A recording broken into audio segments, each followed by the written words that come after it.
Assalamualaikum warahmatullahi wabarakatuh. Perkenalkan, nama saya Livia Onea Cesaria dari Fakultas Ilmu Komunikasi jurusan Broadcasting. Di sini saya akan menjelaskan tentang keterampilan berbicara. Hampir setiap saat kita melakukan kegiatan berbicara, entah berdialog maupun bermonolog.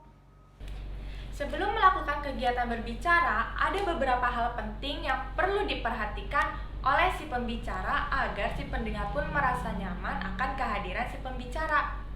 Yang pertama adalah pemilihan kata. Pemilihan kata sangat penting untuk diperhatikan oleh si pembicara agar tidak terjadi kesalahpahaman saat menyampaikan pesan atau informasi kepada si pendengar.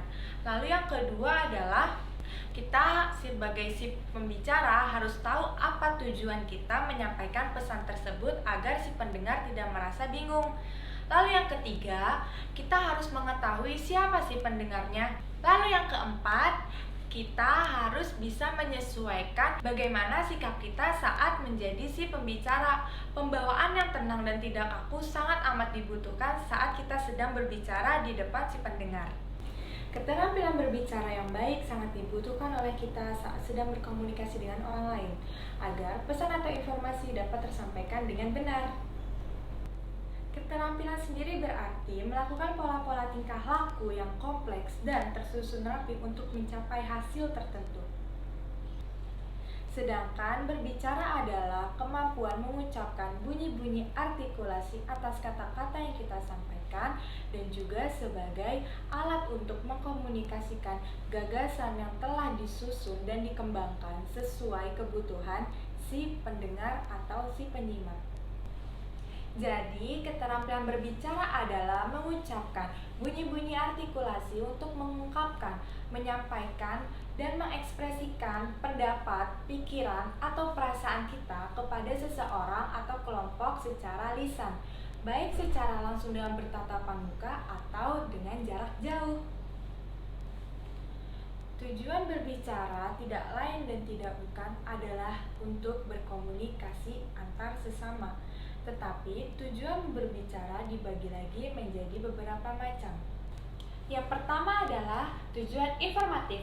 Informatif bertujuan untuk menyampaikan gagasan untuk mengembangkan pengetahuan si pendengar. Contohnya seperti menerangkan sesuatu, mendeskripsikan benda, ataupun menjelaskan bagaimana akan proses terjadinya suatu hal. Tujuan yang kedua adalah tujuan rekreatif. Rekreatif bertujuan untuk menyampaikan atau memberikan kesan yang menyenangkan bagi diri si pembicara ataupun si pendengar, hingga si pendengar merasa terhibur oleh si pembicara. Contohnya seperti lawakan, guyonan, dan candaan. Tujuan yang ketiga adalah tujuan persuasif. Persuasif bertujuan untuk menekankan daya bujuk sebagai kekuatannya. Dengan penggunaan bahasa yang halus dan penuh daya pikat, si pembicara akan mempengaruhi orang lain agar bertindak sesuai dengan apa yang diharapkannya. Contohnya seperti kampanye, propaganda, ataupun penjualan. Tujuan yang terakhir atau tujuan yang keempat adalah tujuan argumentatif. Tujuan argumentatif adalah untuk meyakinkan si pendengar atas gagasan-gagasan yang telah disampaikan oleh si pembicara. Ciri khas tujuan argumentatif ini adalah dengan penggunaan alasan-alasan yang rasional.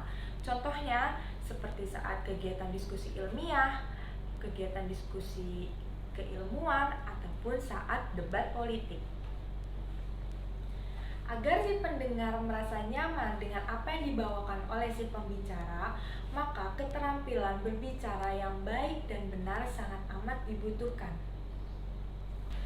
Oleh karena itu, faktor-faktor penunjang sangat amat dibutuhkan oleh si pembicara agar si pembicara dapat menyampaikan informasi atau pesannya dengan baik dan benar kepada si pendengar.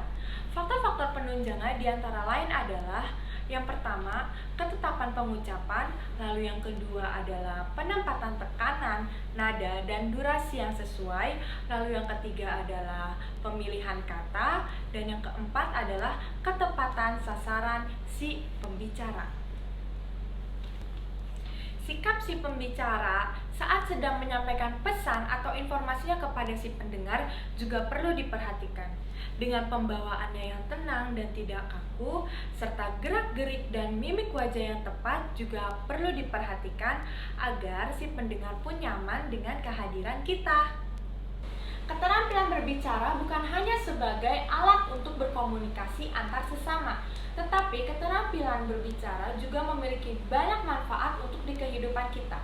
Contohnya seperti komunikasi antar individu atau kelompok menjadi lebih efektif, lalu mempermudah proses pertukaran informasi, menambah rasa kepercayaan diri, bisa mendapat rasa kepercayaan dari masyarakat, dan juga salah satu faktor yang mempermudah kita untuk mendapatkan pekerjaan. Sekian yang dapat saya sampaikan mengenai keterampilan berbicara.